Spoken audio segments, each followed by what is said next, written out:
Welcome to The Breakdown with Brodkorb and Becky, a weekly podcast that breaks down politics, policy, and current affairs. I'm Becky Scherr. And I'm Michael Brodkorb. Today, we are continuing our series on the ongoing ICE presence and activity in Minnesota, as well as the subsequent related responses, reactions, and incidents. We will start by giving a few updates to topics from our recent episodes, including the baby injured last week, subpoenas, and VIP visits to Minnesota. We will then break down recent protests, upcoming protests, and even some arrests, and end by discussing the continual divide and factual differences between ICE and local law enforcement and their messaging. We will keep things a bit more brief than our recent marathon episodes, so thank you for joining us today and enjoy the show. So since we last recorded, there have been a number of updates to things that we have discussed and just some new evolutions that have occurred. So we're going to start with updates as we know them at the time of recording here. Last week, we went into discussing the situation of the family where children, or this situation in North Minneapolis. There was the second shooting. We discussed that incident, and following that, there were some children that were harmed due to a flashbang being deployed underneath a vehicle. And we discussed how horrific it was for the baby that was harmed, for the children that were harmed, had to be taken to the hospital. That fact remains. The things that have changed a little bit, that there is a little bit of an update since we last recorded, were some more information perhaps about what truly happened. Originally, we were told that this family was passing through the area, got surrounded, and were unable to leave. Then they shifted to seeing one of their mothers at the protest and were going to check on her. Now, according to Twitter and others, it has been discovered that the parents of these children were actually potentially participating in the protests. They were there in the crowd for about 45 minutes before the 911 call. They're visible on a live stream at about 8:30 p.m. The 911 call happened at 9:22. Obviously contradicting their story that they were simply in the wrong place at the wrong time, told ICE that they were trying to leave, trying to remove, and were essentially trapped in the vehicle when this happened. Doesn't take away from the fact that there were children harmed and had to go to the hospital. That's horrific. That's tragic. The issue that this comes is obviously these lies or alleged lies, falsities surrounding the facts of this. This family has gotten, from what I've seen, raised $200,000 off of this story from well-wishers, obviously horrified that they were harmed by ICE when everything shows that they were at the site for 45 plus minutes outside. No children also visible on this live stream that went on for over an hour, which would lead one to believe that they were potentially left in the vehicle. Again, we don't have all of the facts on this. What we do know is the story appears to be inaccurate, lied, false, whatever we want to call it. And that's really unfortunate. On both sides, we're hearing stories that are made up or exaggerated, and it's unfortunate. So again, we're wishing these children well and a safe, full recovery, and it seems as though that is the case. But really icky that somebody was choosing this couple was choosing to take advantage of a situation to whether raise funds or notoriety or whatever it was about the situation. Brief update there. Also, an update. We know that there has been a big back and forth of what local elected leaders, Governor Walz, Keith Ellison, Mayors Fry and Scherr and others have been saying and doing, and versus what we are hearing from President Trump and Kristi Noem, DHS Secretary, and other officials. Back and forth, both sides saying different things, both sides clashing. This week, it kind of came to a head. The Justice Department served subpoenas to the offices of multiple Democratic leaders here in Minnesota, including Governor Tim Walz, Attorney General Keith Ellison, Fry, Scherr, and others. This happened on the same day as U.S. Attorney General Pam Bondi arrived in Minnesota. It's said that this is in connection to a DOJ investigation into state and local officials to see if they may have conspired to impede federal officers from discharging their duties. According to an article, Fry's subpoena requires him to appear in U.S. District Court in Minneapolis on February 3rd. And then just kind of want to list a few of the quotes that came through from this. Mayor Fry has accused the federal government of weaponizing its power to intimidate local leaders. Ellison quoted in a statement saying, "Less than 2 weeks ago, federal agents shot and killed a Minnesota in broad daylight. Now, instead of seriously investigating the killing of Renee Good, Trump is weaponizing the justice system against any leader who dares stand up to him." And then Governor Walz said, "Mr. President, Minnesota invites you to see our values in action. Come see how communities from all walks of life are working together and how the spirit of this state refuses to be defined by division or fear." He goes on to say, "I invite you to join me and others in our community to help restore calm and order and reaffirm that true public safety comes from shared purpose, trust, and respect. The state of Minnesota will not be drawn into political theater and blasted." And then he went on to blast the DOJ's investigation as partisan distraction. Before I move on to one last update here, any thoughts on the Trump administration's actions here or the subsequent responses from those who were issued subpoenas? No, my only question is, have you been subpoenaed? I have not. Not yet. Not At the yet. time of this recording, not yet. I will just use this as an opportunity to dive in for a moment and offer some feedback as to some feedback I received since we last recorded our episode. I had made the statement in the last episode that if I was the governor, if I was in leadership in this state, I'd be on the state plane going to Washington, D.C. and trying to have a conversation with the president. That was what I said in the moment. I've gotten a lot of feedback from some folks inside my house and some folks outside the house said that was a tad Pollyannish on my part. And in my head, I'd like to think that system would work. But I think that the question is, if you flew the state plane out to Washington, D.C. and it landed and it was there and there was a meeting, what would the reception be at the White House? What would they be greeted with? And I think it is fair for people to recalibrate and look at this and say, okay, if they did what I suggested, what would they receive? And based on this issuing of subpoenas this week and other kind of tea leaves that I think are very easy to read that I maybe should have read, that I think that the reception would have been less than warm had they shown up. And so I want to just acknowledge feedback I received from a wide variety of folks about my commentary last week. I'd like to believe it was that simple. And one of the things I think we should do, and I mean this for me, is as much as we want to break things down, we shouldn't break things down to a point where they're overly simplistic, to a point where they're not realistic. And that's a little bit on me. As much as I would like to believe that the president would sit down at the Resolute desk and have a conversation with our state leaders, I don't know that this situation is at that point where there would be reception on his side. I assume there would be the willingness on our state leader's side, but I really just want to acknowledge what I had said last week and appreciate the feedback that I received from, again, those inside my house and those outside of my house about the realism that I was projecting could happen if the state plane flew to Washington, D.C.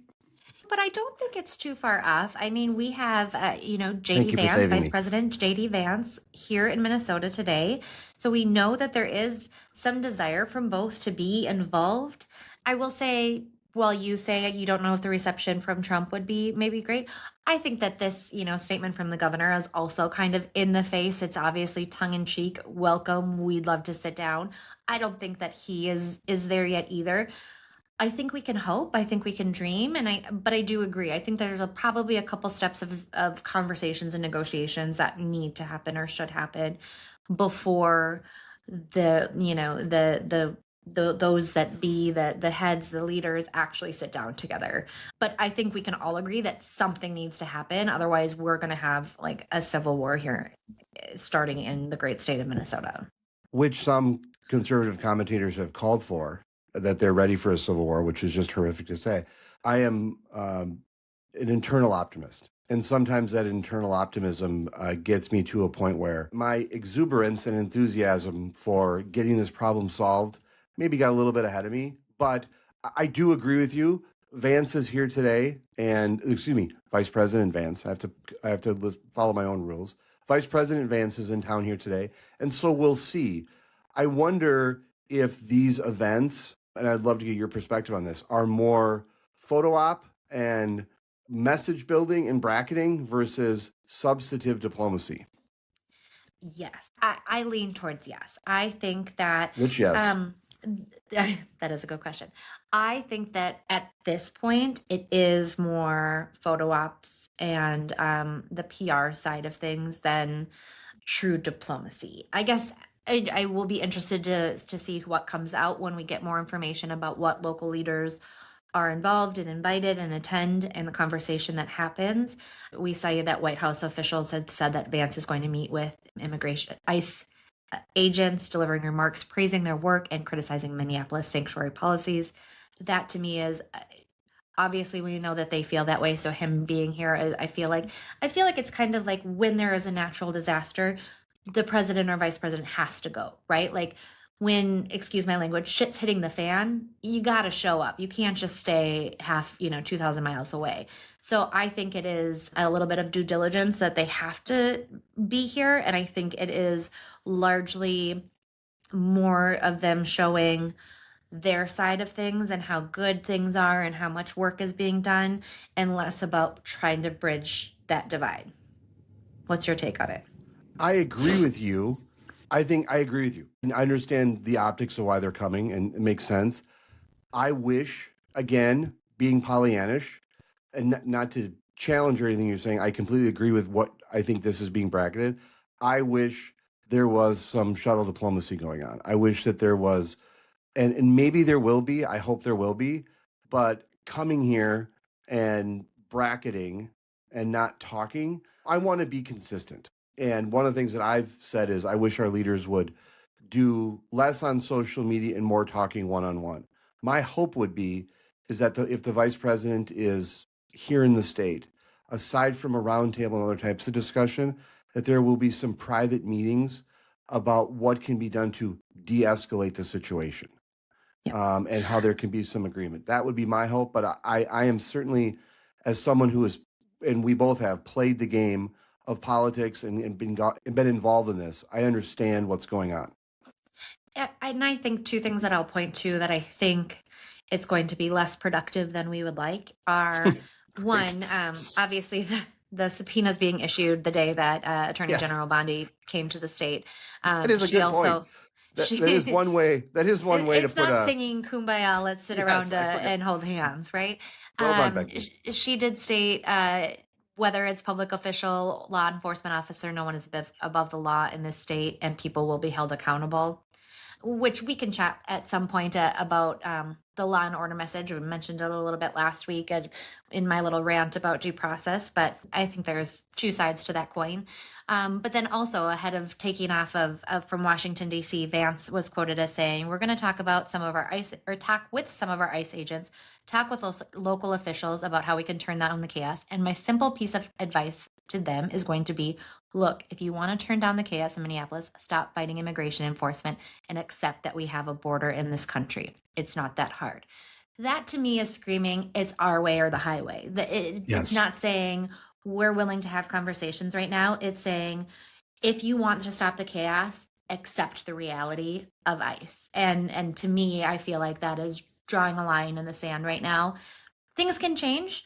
That might have been a very productive plane ride where he had some differing thoughts of how conversations will go, but I'm not super optimistic that there's going to be a deal being struck here at this time. And I have to just applaud you for pointing out the issuing of subpoenas prior to a visit is not the best way to kind of grease the skids, as one would say. Yeah. That certainly raises the stakes a bit. Yes. All right. So those are kind of the updates of a little bit of the updates, but great job. Thank you. We're going to go into one other kind of a bigger conversation about protests. We've talked a little bit about some of the protests that have been going on, but specifically one of the updates is a big protest that happened this past Sunday. About 40 anti-ICE protesters interrupted a church service in St. Paul. It was allegedly aimed at a pastor who is listed as a pastor of the church, who also appears to be an ICE official in the Twin Cities. These protesters or agitators or disruptors or whatever we would like to call them they took video, they broadcasted it everywhere, they screamed at unassuming families and parishioners that were there, they shouted, they certainly did their goal at disrupting, and then they broadcasted it everywhere and linked a lot of people that were involved. And there was the federal investigation was announced very quickly after, citing the FACE Act, which is quoted as a federal law that prohibits the use of threat of force and physical obstruction that injures, intimidates, or interferes with a person seeking to exercise the First Amendment right of religious freedom at a Uh, place of religious uh, worship. So, yes, a federal investigation was announced relatively quickly after this incident, citing the FACE Act, which is a federal law prohibiting the use or threat of force and physical obstruction that injures, intimidates, or interferes with a person seeking to exercise the First Amendment right of religious freedom at a place of religious worship. It was pretty shocking to see. I guess it's one of those shocking but not ultimately surprising. Before I get into a little bit more of the specifics on it, I assume you saw this video as it came out on Sunday. it was shocking, to say the least. It was shocking. The thought process that went behind this, or I should say the lack of thought process that went behind this, along with the planning, was such a bad idea. And I thought the images were horrific. And again, let me just frame this up for a second. One of the things I think that we need more are umpires in this state. People that call balls and strikes consistently. You just don't show up mid baseball game and start calling balls and strikes. You got to start up from the beginning. And one of the things that you and I have done, as we have consistently, as we do these podcasts and these current events come up, we call things as we see them. And that means that we've weighed in. You and I have both weighed in on the shooting of Renee Good and have expressed sadness, frustration, and a lot of questions and some anger about what occurred there and how it's playing out. So that then gives us the right, I think, to even more to say this was a really stupid idea. And it's a very dangerous idea. And I will say to you that walking into a church after the events of what occurred in Minnesota over the last year and acting this way, that crowd is very fortunate that there wasn't a more violent reaction to what was going on. It was incredibly short-sighted. It is incredibly disappointing, and there will be questions about the legalities of it. Absolutely. We do already have an arrest. So there was Nakima Levy Armstrong. She's a former president of the local NAACP chapter.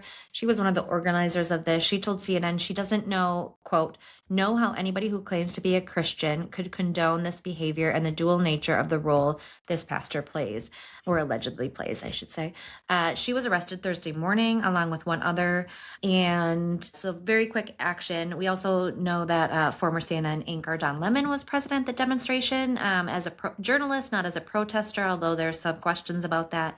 DOJ has said he could face charges. He says he was a journalist among other journalists being targeted.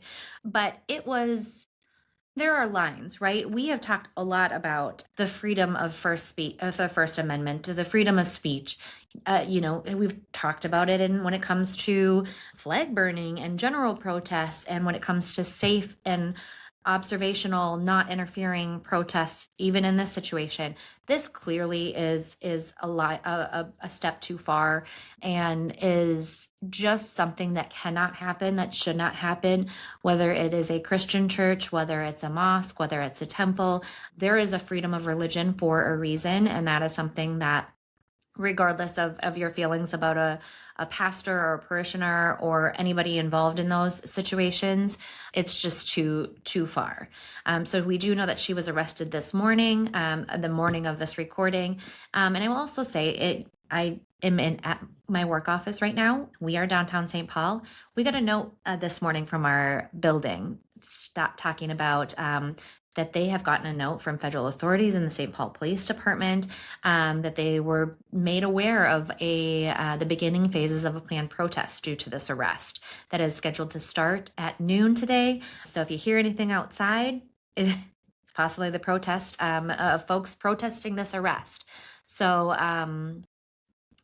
man, it is, again, just a line that should not be crossed. And a question to pose to you is, do you think these individuals were hoping they would get arrested to, continue to spin this up? Do you think that do they think that they were just naively thought they would not be held accountable when they did this? Did they not think, will they attempt to fundraise off of this? Are there any, my antennas go up when I see things like this and question the thought process or maybe lack thereof that goes into things like this. So a couple things. I'm not a lawyer. You are the legal analyst for the podcast because you did attend law school for 1 year. But I knew that you can't do this. You can't go into a church and protest. You can't disrupt this. And what I find very interesting about answering your question in a kind of a backwards way is we saw the live stream, and the live stream showed what their intention was prior in kind of the planning stages, because Don Lemon was embedded, as they would say, in this protest. Levy Armstrong was discussing this operation, what they do, what their intention was. And then we saw it unfold inside the church. Her description of what she said the intention was and the timing of it somewhat differs from what she said in that kind of pre-disruption scrum that she had with Don Lemon. She is a lawyer, but I have come to learn that there are a lot of lawyers out there who don't know the law. It would not surprise me either way that she knew this, planned this, and expected this to be an outcome. On the flip side, it wouldn't surprise me if they never pieced it together and thought about it.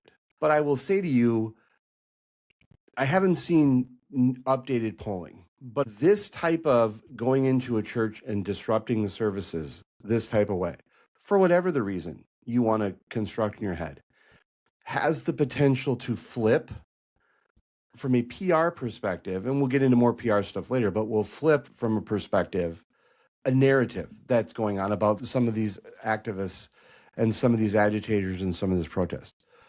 I understand the debate that I'm falling into, because they would argue, what's the job of protests, to not make them comfortable and do all this type of stuff. I'm just going to tell you bluntly. There was a shooting at a church and school, Minneapolis, a few months ago. There is a heightened sense of security at churches. As someone who goes to church on a regular basis, the security of my family inside the church is always of question. What I'm just going to say is they are very lucky that someone did not react more forcibly to them coming in. And I do wonder if that wasn't something that they expected, because there were some frustrations. There were some families that were upset, children that were upset, were just horrible images. I do wonder, as I'm kind of talking it through, did they expect there to be more of a physical confrontation inside the church? But I don't think that anyone is, aside from, again, the fringe on one side, is going to say, this was a smart move. Long term, this advanced the message that we want to advance. If anything, I think it set it back, because this is just too far. If you just think about on a Sunday morning or on a Saturday night, 5:00 masses, people are sitting there and they're in there reflecting and thinking, those that participate and are active in church services. To have someone come in and attempt to disrupt that, I think is going to make a lot of people uneasy and unnerved and not appropriate. Yeah, absolutely. And I just think that questioning somebody's faith, how dare Christians feel this way or support something, I just don't ever feel that it's a winning message. I don't think it ever brings anybody over. And I to your side, when we do look at the PR optics of all of this, I talked last week about some of my frustrations and my personal feelings about when we see some of the optics of ICE actions.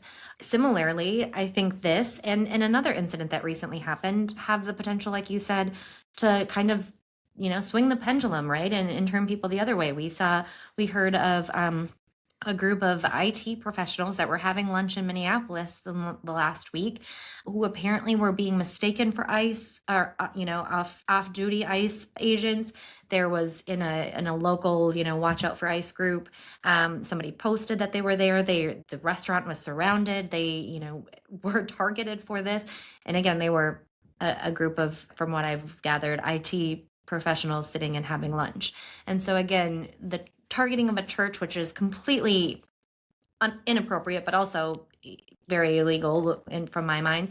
And also just targeting random innocent individuals having lunch. I just feel like we're stepping over the line of what folks are going to say is okay when we come to these protests.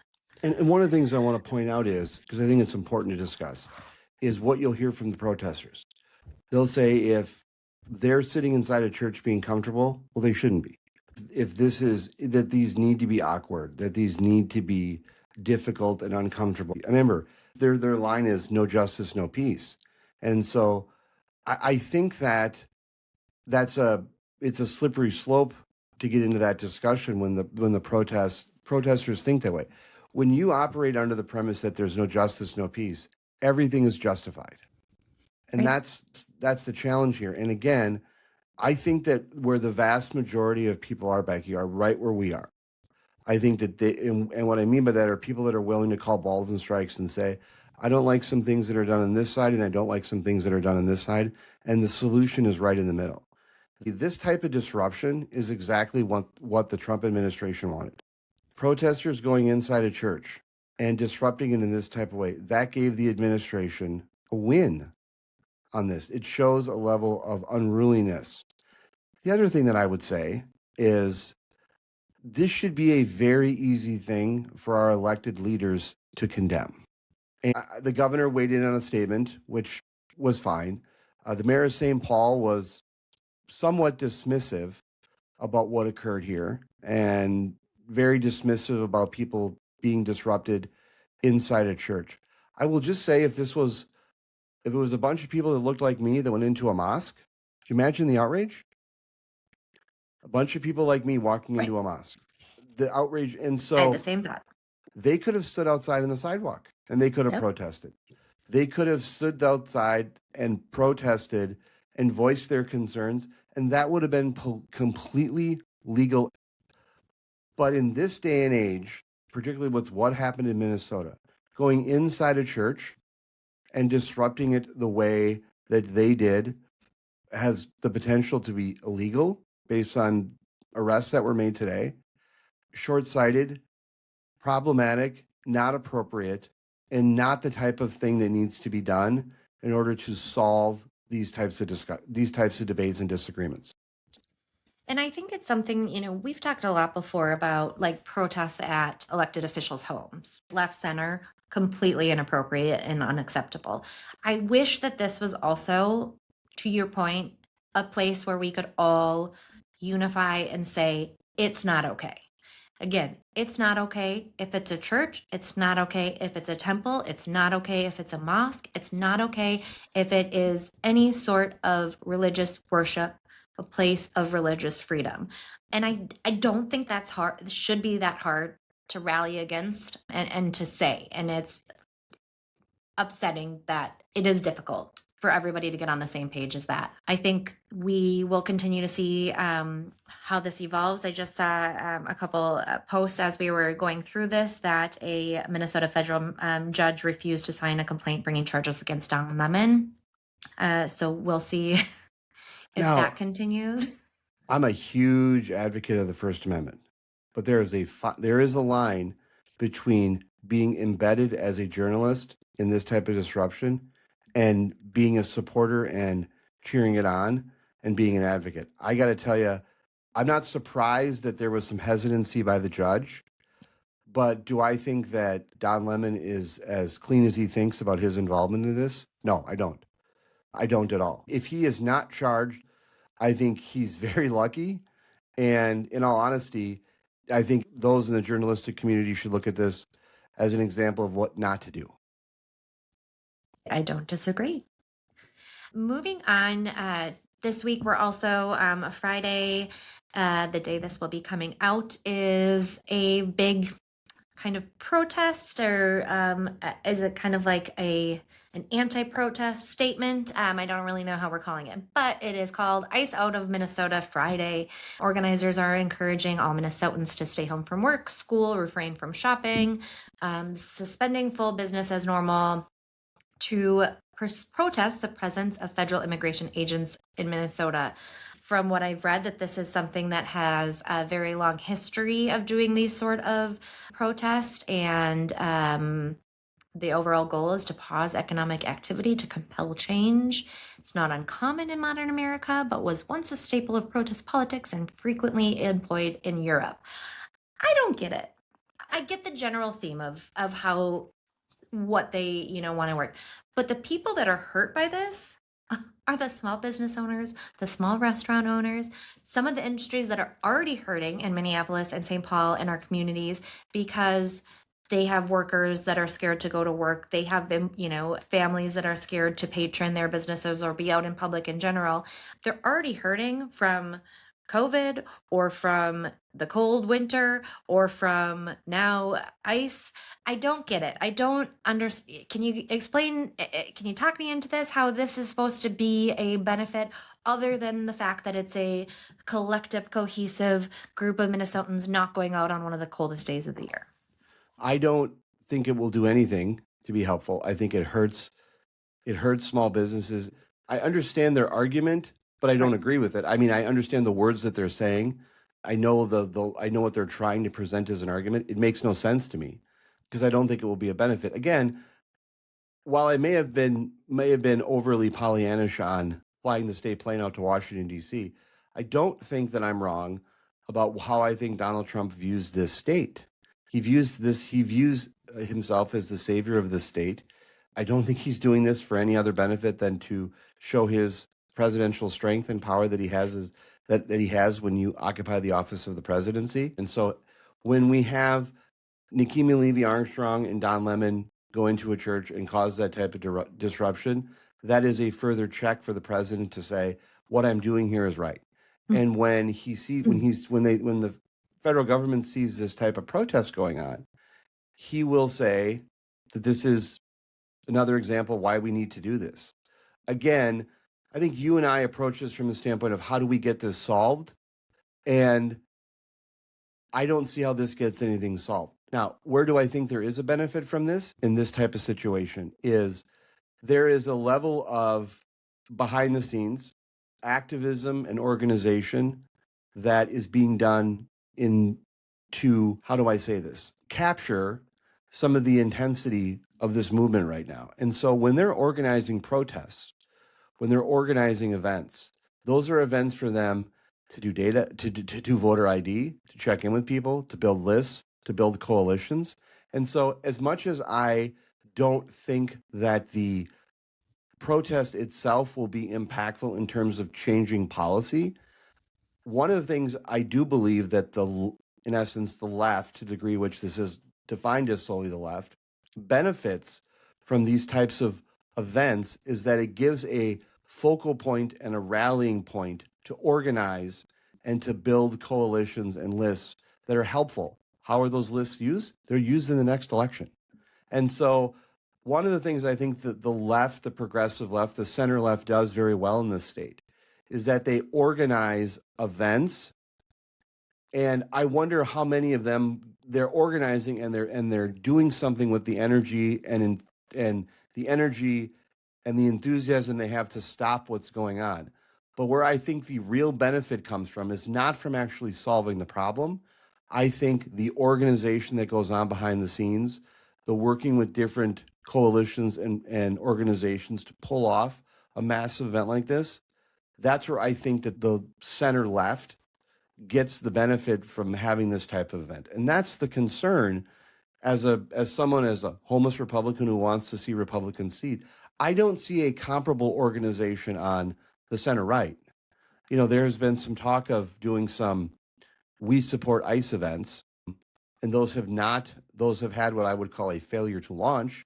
That is something, but there is no organized operation or apparatus on the center right that's organizing in the same way as this. So again, in summary, I don't think it benefits getting the problem solved, but I do believe, Becky, that the organization of these types of events, these massive days, does give the center left an organizational tool to build coalitions, do voter ID, talk with new people that the event will have a benefit in the November elections for various causes that support the center-left candidates and agenda.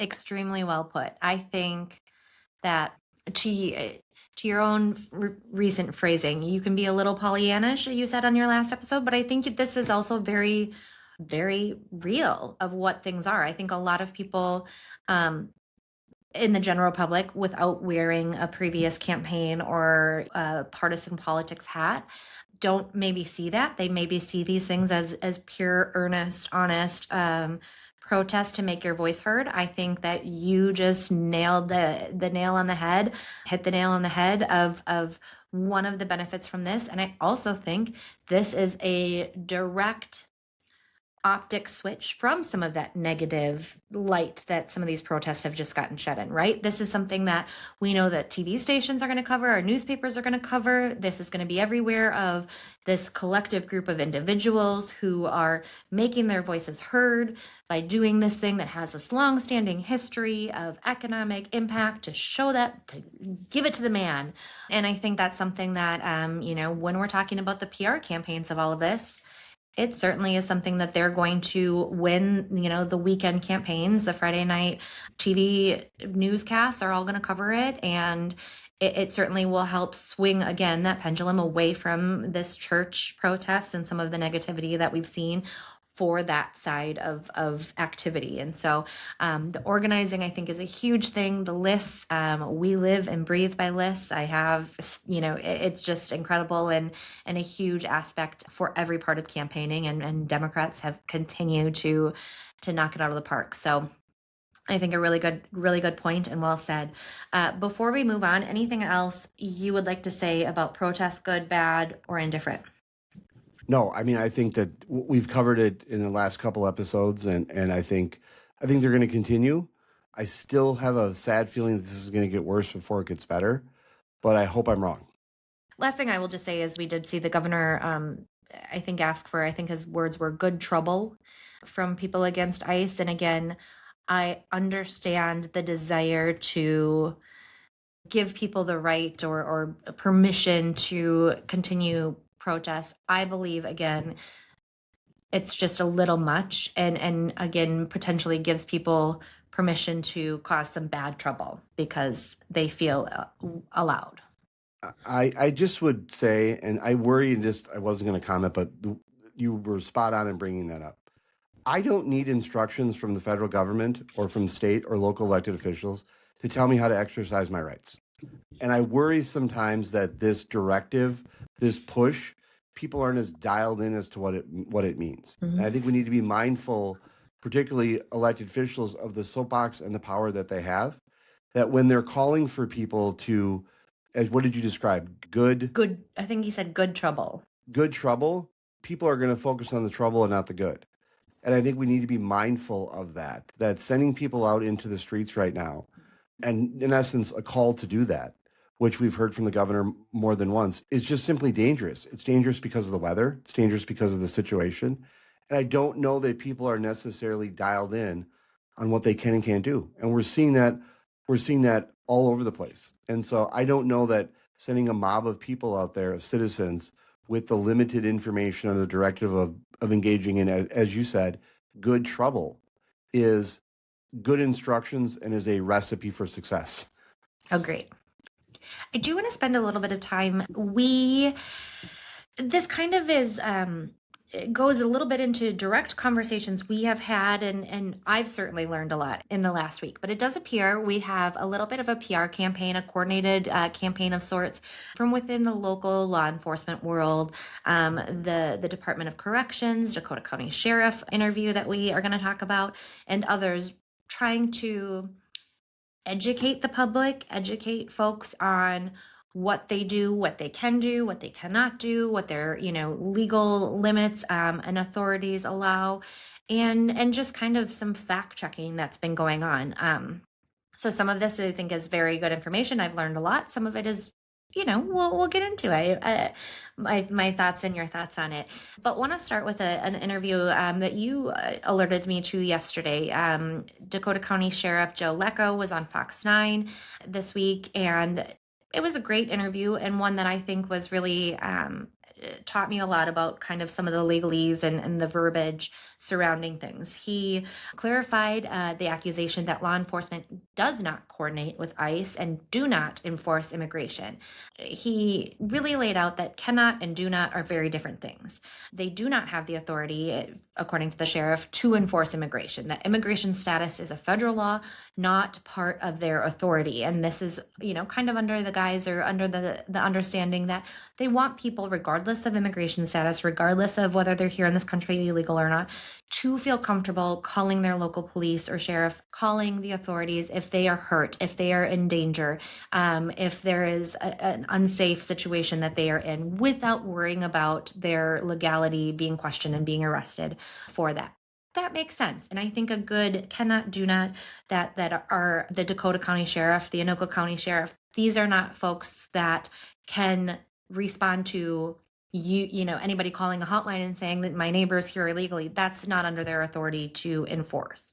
I also got a little bit more information of ICE detainers, and this is something we've talked a little bit about when we talked about solutions and kind of the goals of what we'd like, with our coordination between ICE and local authorities, and some of that, which I think is obviously we're getting information from every side, and I think this is important.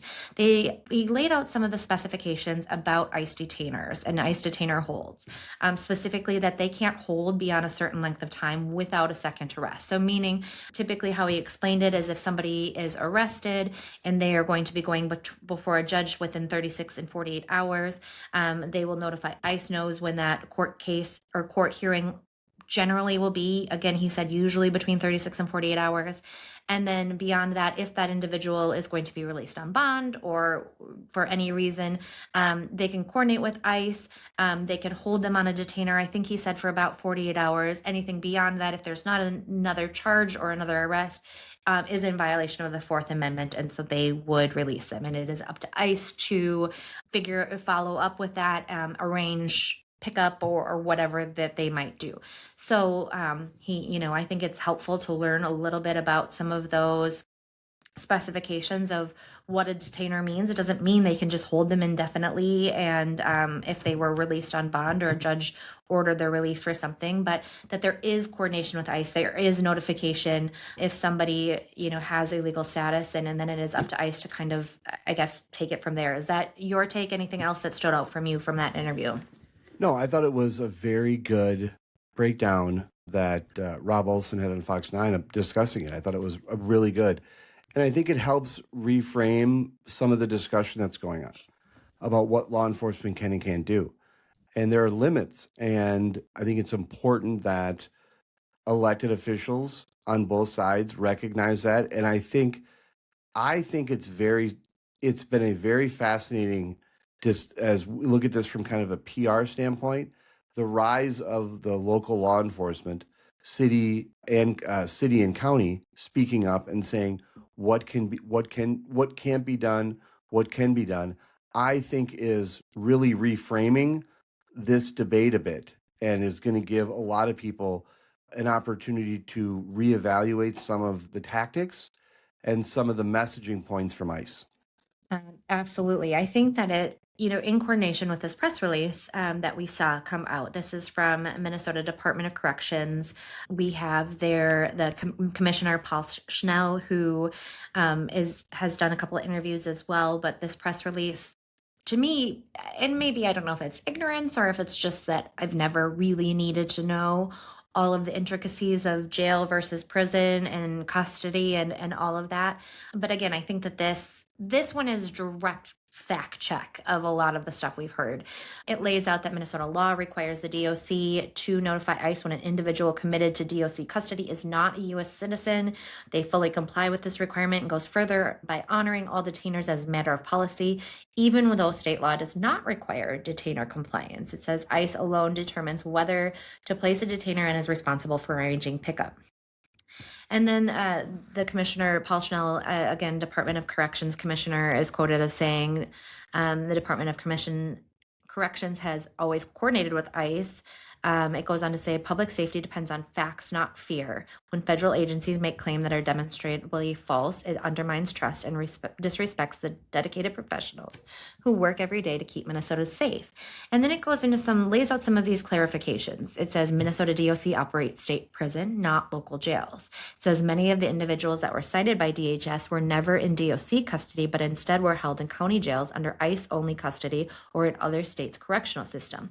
It lays out directly some of the folks that we've talked about before of these worst of the worst lists, and how they were not in prisons and might have been in different custody elsewhere, and talks kind of a little bit about how DHS is misleading the public about the role, the authority of the Minnesota Department of Corrections. It says that their DHS's public statements rely on mischaracterized cases, incorrect custody attribution, and jurisdictional confusion. It ends with, when DOC has custody, ICE lodged a retainer, DOC has coordinated with the release of ICE, or with the release to ICE. And I think this kind of, helps clarify a little bit, but also confuses a little bit, because I think it kind of maybe kicks the can a little bit, saying, well, it's not us in the prisons, they're in the local jails. But what I will say here is I think there have been a lot of questions about DHS, their statements, and how they're conducting themselves in their press, and the optics behind some of their PR. And obviously the Department of Corrections and the sheriffs and some of these local law enforcement are clearly hearing about it and having frustration from it, and wanted to make sure that they were clarifying what they're doing, what they have the authority to do, and expressing their frustrations with how things are being characterized, and maybe purposely so. One thing that I thought was go ahead. What I was going to say is, I try to do, just as to be civically minded for this podcast, for other discussions, to be aware of what our elected leaders are saying. I think that there is a credibility gap with people in federal government and at the upper echelon of state government right now about this specific issue. And I think the more that we can see local, county, and city law enforcement speak up, and even the commissioner speak up and lay out some of these facts, I think it has the potential to break through more and get through to people, so there can be a more grounded conversation as to what the state of Minnesota can and can't do. And I think it's been helpful in terms of formulating our discussion and as people look at this going forward. Completely agree. I think that trust is there, like we've talked about on the last episode. The left distrust Trump and Noem and Vance. The right distrust Walz and Ellison and Fry. And so anytime we kind of have it a little bit removed, I think it's just the messenger matters. And I think having different messengers for some of this stuff is important. And I think it's obviously a big conversation that's being had. That was a really good point. The messenger matters. That's really a good way of saying it. The messenger matters. I like that. Good job. Well, thank you. One last point from this press release is a fact that we talked about, and this was something that I kind of expressed what I thought would be a big solution here, is that why not hand over or coordinate with the 1,300 non-U.S. citizens that DHS says is in Minnesota state custody. Well, this press release lays out that is factually incorrect and almost it says inexplicable. It says Minnesota's total state prison population is approximately 8,000 individuals, and only 207, less than 3%, are non-U.S. citizens. So that's far less than the almost 1,400 non-U.S. citizens that DHS says is in Minnesota state custody. It's one of those that you don't know where, there's their truth and their real truth. So unclear of really what it looks like. But if you look at 8,000 individuals, thinking that a quarter of them almost are what DHS is claiming are non-U.S. citizens does seem inexplicable or inconceivable. So clearly they're missing the mark. How they're conflating it, how numbers are being gathered are unclear. You and I are discussing the possibility of doing an episode here very soon about the coordination that goes on, and we may be able to break this down a bit further. But to your point, there's just a credibility gap, and it does matter who the messenger is. And I'm appreciative of you putting the script together and laying this all out, because I hope our listeners, aside from you and I, are going to have a much more kind of grounded sense of what the state can and can't do and why this conflict is unfolding. Absolutely. And I hope that we can kind of get on the same page. It's hard Who's because, being Pollyannish now? right? Well, Yeah. I No, I agree with you though. I am somebody who grew up, with my desire to work in politics is because I had faith and trust in our elected officials and our government and doing the right thing and what they wanted to do. Again, I very clearly have had rose-colored glasses on for quite a long time. But when you see this, it's like, well, then who is right? Who is wrong? Who is lying? Why are they lying? It just, breaks us down. And we talked a little bit about the lack of trust and that being such a key issue in this whole thing, right? We saw it immediately coming out of the shooting death of Renee Good and hearing things and seeing things, and very clearly things from one side and other side are not as they seem. And I don't know, you can't get that trust back, right? We hear this all the time in relationships, of marital relationships, friendships, everything. Once that trust is broken, it's really, really hard to build that back. And so, unless or until we come to the table and figure out some way to kind of get along here and for the powers that be to kind of show us that we can trust in them by doing something together, I don't I don't know how we get that back, and I don't know how we get there. Yes, Eh, I am continually, one of the discussion points I think we should, will be for a much later episode, will be how does this state come together after all this is done? And I think everything, the longer this goes on, and the more this goes on, the longer this goes on, the more I realize that this is going to be, the ability for us as a state to heal is going to be harder and harder. Two last thoughts on this before I want to talk a little bit about a press conference some local law enforcement also did, but I just want one playing devil's advocate here is with the sanctuary city policies and with elected leaders and candidates and, whether it's attorneys, or, county attorneys or different folks, we have heard for the last, whether it's, few years or decade or so, folks saying, we will not coordinate with ICE. We are not going to hand over folks to ICE. So it kind of seems a little bit of a mess of their own making. There being no one in particular, but kind of collective group of individuals over the years. So whether it cannot or should not, we've heard it. We've heard it over the years of folks saying Minneapolis is not going to coordinate with ICE, or whether it's a sanctuary city that here in Marshall, Minnesota, or St. Paul, or wherever it might be, right? Like we've heard that, and so it is hard to now kind of backpedal from some of that when folks have been hearing that for quite a while, to hear that like, well, no, we do it. Yep. But One of the problems where I think we're in is when I think that there are municipalities, jurisdictions at the local level that have been operating for a very long time as if they can control fully what happens within the boundaries of their jurisdiction. And the truth of the matter is that's not the case. And I think that cities, Minneapolis and St. Paul in particular, are getting a reality check on how some of their policies that they carve out for themselves can conflict with other branches of government who have a legitimate role. And this is a reality check. Do I think my hope would be is that cities and counties and others that adopt these types of policies recognize that they're not an island in and of themselves. And while it's great to support, while it's great to have these kind of principled positions about how we're going to approach things, there is a relationship that the federal government has on matters related to immigration. And when you carve out yourself as a little bit of an island when you're not, there's an opportunity for that bubble to be pierced, for someone to come in and give you a reality check. And that is what I think is going on. And again, just to be clear, I think the president is showing the power of the presidency because he can. And I have concerns about how much of this is punitive think a lot of it is, but that doesn't change that a lot of people contributed, I think, to the recipe, contributed a little bit to the recipe that is making this conflict going on right now in our state. Absolutely well put. Last thing I just want to say is we had another press conference by some local law enforcement officers this week about ICE racially profiling.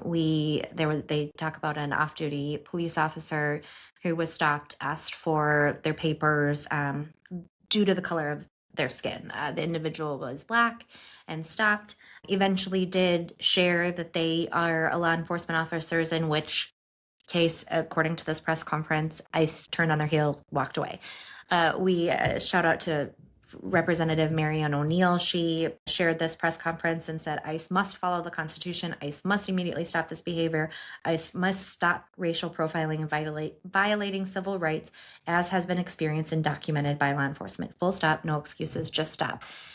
And I mean, we talked about this last week with the the due process and the individuals being stopped because they are not white, because they are black or brown or have an accent or whatever might be the case. And it's really unfortunate. It's gone too far. I love this press conference that they're speaking up again. I think the messenger matters, and this is somebody that I think a lot of folks we obviously have folks that do want to defund the police, but I think that from local law enforcement, from folks who are talking about situations, incidents with their own officers, I thought was a great message to get across, and grateful that they stepped up and shared that information. I would absolutely agree with everything you just said. I think it's important. Again, what's bringing in my head this episode is the messenger matters, and I think it was a really great point you made. And I think law enforcement broke through. I think it's going to be interesting, and I mentioned this in a tweet. It's going to be very interesting, and we could expand on more on a further episode. Is Republicans like to say they're the party of law and order and that they support law enforcement. The question that I raise them is which one? Are they supporting local law enforcement who is raising concerns about some of the misinformation that is going on with ICE and showing the limits, explaining, I think, the limits of what they can and can't do under state law, versus ICE, who is just coming in and just, in many ways, just a show of force over everyone, including law enforcement in some instances. There is an opportunity for the state to have there be some law changes and to have this handled in an entirely different way. But that requires a legislative solution. And just because people want it to be the way ICE is doesn't mean that that's the law that it is. And so supporting law and order and supporting law enforcement isn't as easy as a proposition as it used to be, thanks to how ICE is acting right now in this state. And so it's going to be, I think, a good discussion point for a later episode. Absolutely. I think that we have a whole lot of things to come up. We wanted to keep today a little bit shorter, focused on kind of local law enforcement versus ICE and together, as well as the protests and general updates. But I think between some of the constitutional issues that we're seeing, some of the messaging optics and legitimacy of it all, and then some other points that we're seeing involving kids and ICE, I think are all topics for future conversations. But this was great. I think kind of got to our crux of our points this week. Things are ever evolving. We have the vice president here. We'll, of course, have an update on that, on these subpoenas, on more protests that we're seeing, and I'm sure a million other things that pop up between now and our next episode. But thank you for the conversation. I think we're learning something new every day. My position and thoughts and opinions on things are certainly evolving day by day, hour by hour at times. Yes, and I agree with you. The one thing I want to put a plug in is for a Substack post that was written by Van Jones, which I'm going to link to in this episode. I wrote a little piece about it too, but I really want to dive into that in a future episode because I think how we're discussing this, I think it would help reframe some of the discussions that we've had, and I think explains a lot. So a great job today, Becky, with script, everything, bullet points. The vice president is in town. I'm sure that's going to help. I am sure. And I agree. This Van Jones piece is incredible. I can't stop thinking about that he talks about how of course, we can't agree. We're watching different movies, and kind of talks about how the echo chambers and the silos and the algorithms are truly feeding the sides different things, because there are absolute different ways that the sides are looking at them, and why that is. And I think it goes to that messaging that we continue to talk about, and the PR and the optics. And so go read your Substack on that. Go read the Van Jones piece, and we'll, I think, absolutely need to break that down next week. Becky, thank you so much for this. And thank you to all of our listeners for joining on this episode of The Breakdown with Brodkorb and Becky. Before you go, show some love for your favorite podcast by leaving us a review on Apple Podcasts or on the platform where you listen. You can also follow us on our website and across all social media platforms at BBBreakPod. The Breakdown with Brodkorb and Becky will be back next week. Thank you so much. Be safe. Stay warm. Bye.